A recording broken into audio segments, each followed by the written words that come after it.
Sister doesn't let me talk to girls. So my 15 male sister, 24 female, is for whatever reason very protective. She always wants to see my phone and wants to see my chats with girls, and as soon as she sees that I'm flirting or talking with a girl about dating, she wants me to block them. If I don't do it, she takes my stuff away. It's really annoying and IDK what to do about it. Any advice? Bring it up to your parents. Don't let her see your phone.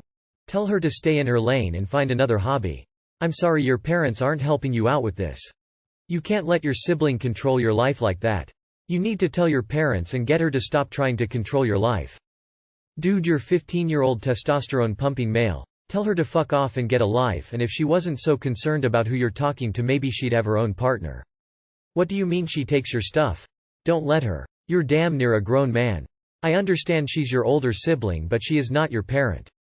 Fight her and let her tell your parents. Maybe at least then she would stop being unhealthily possessive over you. This is not normal. Next time she tries to take your things, snatch it out her fucking hand. And tell her to stop being a weirdo. Your sister sounds possessive and borderline incestuous. Why is she so interested in preventing you talking to girls? Alternative solution: go gay. She's not protective. She's probably a flop with men, and she's jealous of your success with the opposite sex, so she's doing what she can to also pull you down. You're a man, fight her. This is a new one on this sub, at least for me. You need to be careful that you don't resort to unethical behavior, like lying, to retaliate. There are plenty of suggestions for how to fight fire with fire. But don't lower yourself to dishonest behavior, because the person it hurts the worst is yourself. Keep talking to your parents about it in a respectful but firm way. And find ways to protect your stuff from your sister. She thinks she's doing you a favor by watching out for you. She doesn't realize that you're probably going to hate her for the rest of her life if she keeps this up. I hope you can resolve this, and please keep us updated. My boyfriend thinks it's gross to give head after he's been inside of me.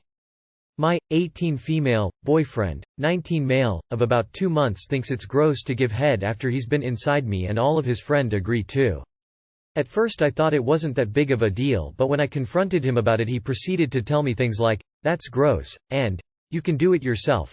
Keep in mind that I do give him head every time he asks. I don't know if I'm making a big deal out of this or if it's gonna cause more problems in the near future for our sex life. Tell him head first, problem solved. I will say, personally I love giving oral to my wife, but I don't love it immediately after I cum inside her. I don't mind some penetration, then oral if I haven't cum yet, but too soon after I cum it feels like I'm just going to end eating my own cum. Have him go down on you before he sticks his dick inside you. However, if he really wants to fuck beforehand, have a conversation with him and tell him this is what you want. Communicate. He's still young and is still figuring out what he likes and what he doesn't. He's entitled to his boundaries. However, you're also entitled to take his choices into account when deciding what to do with him in what order. If you really want him to get down on you, then he can do it before penetration.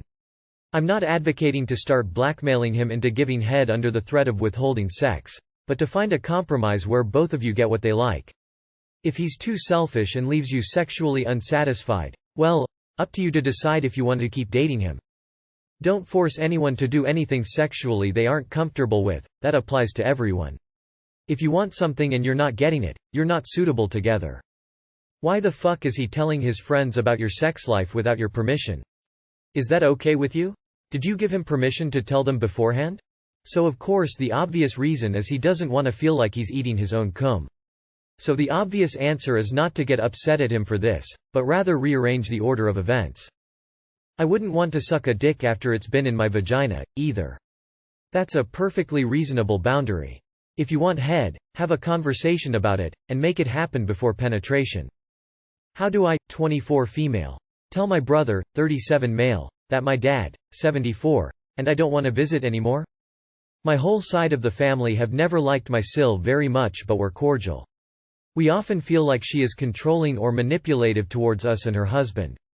They only talk to us when they want something from us. Previously, my dad has offered to do little tasks for them like put up a cupboard or help decorate, and they've left him to do all of it by himself.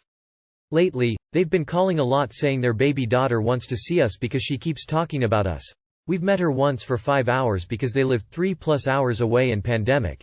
And, "You have to come down because we have a job list as long as my arm you need to do." No please, No, nothing. They expect us to just do all their plumbing and electricity and woodwork. Dad was a highly skilled engineer for 50 years and I'm an electromechanical technician. We feel like they are demanding unpaid labor of us and trying to use the baby, constantly talking about us, which I'm sure they're fueling by talking about us all the time to her, to emotionally manipulate us into thinking we're obligated to go for the baby. My sil told me flat out my long-distance boyfriend she's never met is double, triple, quadruple timing me. Who even says that? And when I got upset and walked away, she followed me with the baby saying she missed her auntie, to try and defuse me, and neither my dad nor I can stand to be around her anymore. I don't have a close relationship with my brother in the first place, so how do I tell him we don't want to visit him anymore without causing a massive blow-up? I can't keep dodging the question forever, but I don't want to be an ass about it. They are using the baby as a lever to pry work out of you. Talk to your brother. Let him know how you feel. Then tell him the next time your niece wants you to visit, you're not lifting a finger to work around his place. See how quickly the little angel invites you over. Good luck. If you're not that close with him, it's fair enough to just break the news ASAP. Generally just try to be fair about it. Remember, you're not really accountable for anyone else's children. Tell them your dad is too old to do the 3 hours journey, so they need to make the effort and drive to you. Let the massive blow up happen. They're being the asses, not you. Just tell them that you see exactly what they are doing and you're not playing the game anymore. If the kid misses you so much, they can drive to you. Then this narrative will dry up. I'd talk to your bro directly and leave the sil out of it.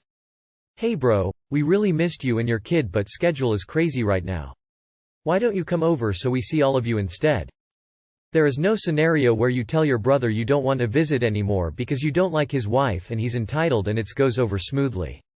So, either you be blunt and have it out or you continue to soft pedal your excuses to avoid them. This is similar to posts that ask how can you break up with someone and not hurt their feelings. It's impossible. So just be honest and as tactful as you can, avoid excessive listing of grievances or specifics, unless asked, and then move on to the hurt. Your brother probably won't speak to you for a while. Go Hiroshima on his ass. Drop an estimate of how much it will cost to do what they want and how much you and dad charge, then block him. You don't need to deal with the fallout, just write at the bottom of the estimate.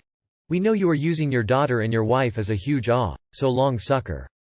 If you do want to build a relationship with your niece, you could plan your visits away from their house. You could suggest meeting at a park or a restaurant that would be halfway in between where you live. You could also FaceTime with her. You could also make plans with your brother away from his house to have a good relationship with him. Do you have shared interests? Meet him at a sporting event or a concert. Unfortunately, your sil is probably going to get mad and pout whatever you do. That isn't your fault, and she isn't entitled to you doing all their repair work. Husband lied about the reason for his suicide attempt. Edit. Thank you to everyone who genuinely gave advice and tried to help me. Unfortunately, this post filled with people calling me disgusting for staying with a murderer, rapist, pedophile, insert crime here, which is what I was trying to avoid by withholding the crime. Thanks again for the help. I will still try to reply to your comments. Surely part of this depends on what he did. There is stealing a car kind of crime which okay, that is bad, but still okay, I could overlook it. Then there is the rape and murder kind which I'd be like, bye bitch.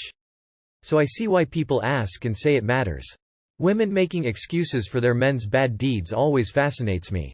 He was young, it was lapse of judgment, he was drunk, he was depressed, he didn't know any better, it was a one-time thing, it was a long time ago, he regrets it, he's good most of the time. And list goes on and on and on. So his crime was clearly serious if he's worried about being prosecuted for it 10+ years later, and if he's feeling enough guilt to attempt suicide. That makes me think it's a crime with a victim, and I wonder what he's done to try to make it up to that victim. You say that he's changed a lot since committing that crime, which I hope is true for your sake. But if he's not taking accountability for that crime with the victim, or with you, and was willing to commit suicide rather than face it, then I think he probably has more work to do. I think your decision on what to do should depend heavily on what he does to make amends. I assume it goes without saying that if this is a child sex crime, you need to separate first, and then work on stuff, rather than risk your child. Surely it depends on what he did. If it was arson of an abandoned building, it might be something you can forgive. But if it was armed robbery or sexual assault or something else, it would be completely different, right? But given that he was willing to commit suicide, most people here are gonna take their own guess since you won't tell, but that's entirely up to you." After reading the comments, "I really feel like you're omitting what your husband did because you know it was more messed up than you're letting on. You say you're not making excuses, but everyone's trying to explain to you why this is so dangerous and all you're doing is excusing him. And you specifically won't reply to anyone asking if it was RPE or pedophilia, so I have a nagging feeling it's one of those. Also, if it's bad enough that the police are still looking for him, it sounds like he never really paid for his actions in the first place or faced any kind of apprehensions. ETA. And you say you're looking for advice on the other issues, but it all comes from the exact same problem, that you won't specify. What did he do as a teen? It must be serious if he thinks he may get charges brought against himself 12/13 of a year. Why do you want to be with someone who lies about things serious as the reason for his suicide attempt? The fact that he lied for years about a crime he committed and for years he never told you he may get legal proceedings brought against him.